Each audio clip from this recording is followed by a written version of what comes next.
স্যারে আজ থেকে নতুন নিয়ম লাগু হলো, ভোটার কার্ড যাচাইয়ে আর কোনো রকম ভয় নেই, একজনের নামও বাতিল করবে না। 11টি কাগজের মধ্যে কোনো কাগজ না থাকলেও আর চিন্তা নেই, সুপ্রিম কোর্ট নির্দেশ দিল নির্বাচন কমিশনকে।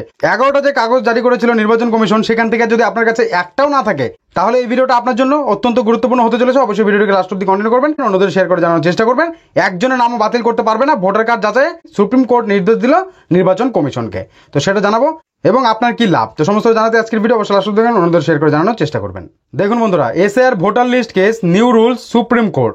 এসআইআর মামলায় কমিশনকে সুপ্রিম নির্দেশ, এতে কারোর নাম বাতিল হবে না।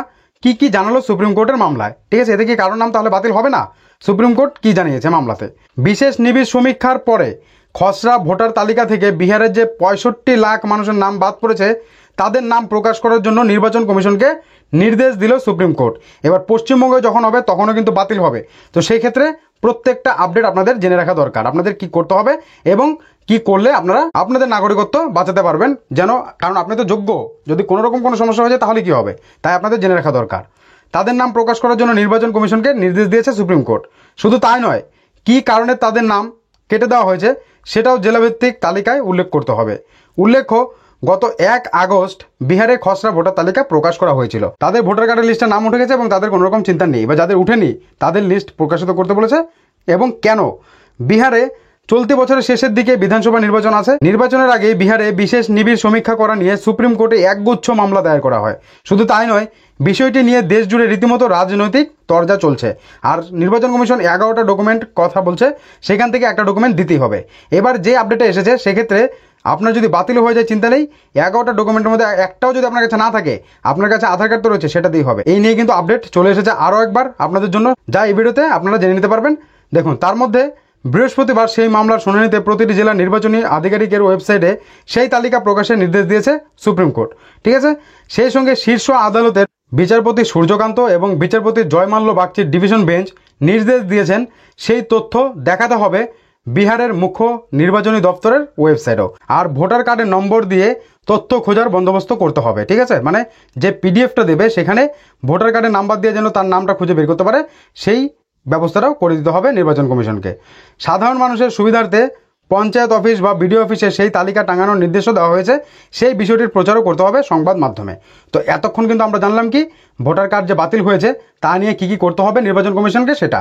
এবার আমরা জানবো যে ভোটার কার্ড যদি বাতিল হয়ে যায় তাহলে 11টা ডকুমেন্ট ছাড়া কি করে আপনার হবে, তো সেটা কিন্তু জানবো। দেখুন, সেই রেস ধরেই সুপ্রিম কোর্ট স্পষ্টভাবে জানিয়েছে যাদের নাম খসড়া ভোটার তালিকা থেকে বাদ পড়েছে তারা আধার কার্ডের নথি জমা দিয়ে কমিশনের সিদ্ধান্তকে চ্যালেঞ্জ করতে পারবে। মানে কমিশন যে তাদের ভোটার কার্ড বাতিল করেছে, তাদের যে লিস্ট থেকে নাম বাতিল করে দিয়েছে, তো সেক্ষেত্রে কমিশনকে চ্যালেঞ্জ করতে বলছে সুপ্রিম কোর্ট। কি দিয়ে? আধার কার্ড দিয়ে, ঠিক আছে? উল্লেখ্য, বিশেষ নিবিড় সমীক্ষার জন্য যে 11টি নথির উল্লেখ করেছিল কমিশন, তাতে আধার কার্ড ছিল না। মানে 11টার যে ডকুমেন্ট দেওয়ার কথা বলেছিল সেখানে কিন্তু আধার কার্ডের কোনো গল্প ছিল না, ভোটার কার্ডেরও ছিল না, রেশন কার্ডের কিন্তু গল্প ছিল না। মানে রেশন কার্ডও সেখানে কিন্তু লিস্টে ছিল না যে রেশন কার্ড দেখালেও হবে। তো Aadhaar card, voter photo, ration card কোনোটাই কিন্তু ছিল না, ঠিক আছে? তাতে আধার কার্ড ছিল না। সুপ্রিম কোর্টেও কমিশন সওয়াল করে যে আধার কার্ড পরিচয়পত্র হতে পারে, কিন্তু সেটি নাগরিকত্বের প্রমাণের বৈধ নথি ছিল। সুপ্রিম কোর্ট কি বলছে? আধার কার্ডেই নাগরিকত্বের বৈধ নথি। তো ঠিক আছে, তো সেই বিষয়ে কিন্তু সুপ্রিম কোর্ট এটা বলছে। এবার সেই আবহে সুপ্রিম কোর্টের আধার কার্ডের নির্দেশের পরে অ্যাসোসিয়েশন ফর ডেমোক্রেটিক রিফর্মসের আইনজীবী প্রশান্ত ভূষণ দাবি করেছেন যে শীর্ষ আদালত নির্দেশ দিয়েছে যে নির্ধারিত 11টি নথি ছাড়াও আধার কার্ড গ্রহণ করা হবে বলে কমিশনকে বিজ্ঞাপন দিতে হবে, ঠিক আছে? দেখুন কি বলছে, সেই নির্বাচন কমিশনকে, বিহারের নির্বাচন কমিশনকে বিজ্ঞপ্তি মানে নোটিশ জারি করতে হবে যে 11টা ডকুমেন্ট ছাড়াও আধার কার্ড গ্রহণ করা হবে। মানে বুঝতে পারছেন কি বলছে? 11টা ডকুমেন্টের মধ্যে একটাও যদি না থাকে তো সেক্ষেত্রেও হবে, সেটা নির্বাচন কমিশনকে নোটিশ দিয়ে জানাতে হবে প্রত্যেককে। আমরা তো আপনাদেরকে আগেই জানিয়ে দিচ্ছি, এবার সুপ্রিম কোর্ট নির্দেশ দিয়েছে যে নির্বাচন কমিশনকেও এই কাজটা করতে হবে। অফিসিয়াল নোটিফিকেশন জারি করলেই সেটা আপডেট হয়ে যাবে ফাইনালি একদম সঠিকভাবে, ঠিক আছে? তো সেক্ষেত্রে সেটা বলছে আধার কার্ড গ্রহণ করা হবে বলে কমিশনকে বিজ্ঞাপন দিতে হবে। উল্লেখ্য, শুনানির সময় সুপ্রিম কোর্ট বলেছে যে পরিচিত এবং বাসস্থানের জন্য আধার কার্ড একটি স্বীকৃত নথি, ঠিক আছে? তো এখান থেকে বুঝতে পারছেন সুপ্রিম কোর্টের নির্দেশ আধার কার্ডকেও গ্রহণ করতে হবে বিশেষ নিবিড় সমীক্ষায়। কমিশনের জারি করা 11টি কাগজের মধ্যে একটিও দরকার পড়বে না, আধার কার্ড থাকলেই হবে। কারণ সুপ্রিম কোর্ট স্পষ্টভাবে জানিয়েছে যাদের নাম খসড়া ভোটার তালিকা থেকে বাদ পড়েছে তারা আধার কার্ডের নথি জমা দিয়ে কমিশনের সিদ্ধান্তকে চ্যালেঞ্জ করতে পারবে। তো এই ছিল গুরুত্বপূর্ণ আপডেট যে আধার কার্ড দিয়েও হবে। এবার নির্বাচন কমিশনকে কিন্তু নোটিশ দিতে বলেছে। এটা কিন্তু আপনাদের জন্য একটা বড় সুখবর। তো আপনার কাছেও কি 11টার মধ্যে কোনো রকমের নেই, তাহলে কিন্তু এটা আপনার জন্য গুড নিউজ। তাতে আপনার কি মতামত অবশ্যই জানাবেন, ভিডিওটিকে শেয়ার করবেন। যখনই আরও এইভাবে আপডেট আসবে, পরপর আপডেট আমরা আপনাদেরকে ভিডিওতে জানাতে থাকবো।